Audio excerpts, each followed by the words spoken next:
สวัสดีค่ะวันนี้ก็จะมาสุ่มกาชาปองกันนะคะสุ่มกาชาปองที่วาศูนย์นะคะกับกาชาปองจอมเวทนะคะเดี๋ยวรอเน็ตแป๊บนึงนะคะคือแบบเน็ตช้ามากอ่ะโอ้ยถ้ามีเสียงลมรบกวนต้องขออภัยด้วยนะคะโอ้ยตัดซะเลยดีกว่า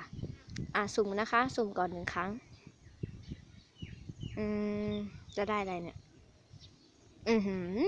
ปีกฟินิกโบราณแปลกด้วย ต่อไปสุ่มกาชาที่วาศูนย์นะคะเลื่อนดูชุดแป๊บหนึ่งนะคะกาชาที่วาศูนย์นี่บอกตรงๆนะคะสุ่มมา3 ครั้งแล้วค่ะ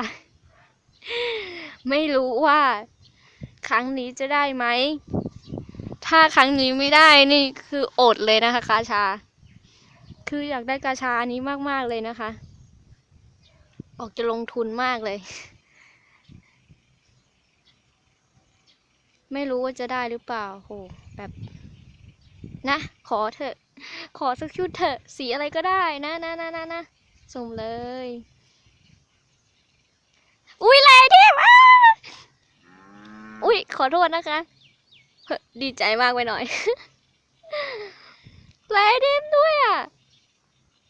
ขอแคปหน้าจอแป๊บหนึ่งนะคะดีใจมากอุ้ยดีใจจริงๆเลยเอาดีใจดีใจเกินไปกดผิดเฉยเลยต่อไปนะคะสุ่มกาชาจอมเวทนะคะก็นะคะอันนี้คือสุ่มเล่นๆนะคะได้ไม่ได้ก็ไม่เป็นไรนะคะคืออยากได้กาชาที่วาศูนย์มากกว่านะคะ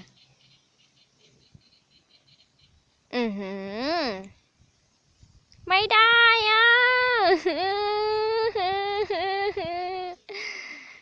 แต่ก็ไม่เป็นไรเราได้ชุดที่วาศูนย์แล้วแต่ก็เหลือกาชาปองฟรี2 ใบนะคะสุ่มต่อค่ะเดี๋ยวสุ่มต่ออีกสัก2 ครั้งนะคะโอ้โหหนังสือโจเพเลยคงใส่ยังไม่ได้แล้วมั้งเนี่ยอุ้ยไล่ทีมจีโอ้ยดีใจตกแล้ว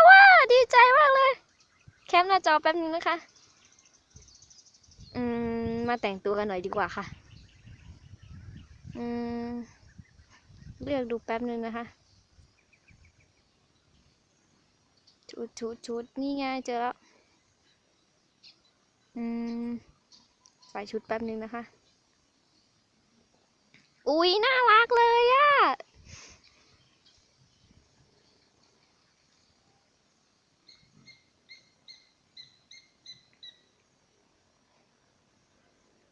น่ารักเลยโอ้โหสวยมากต่อไปตัวนะคะ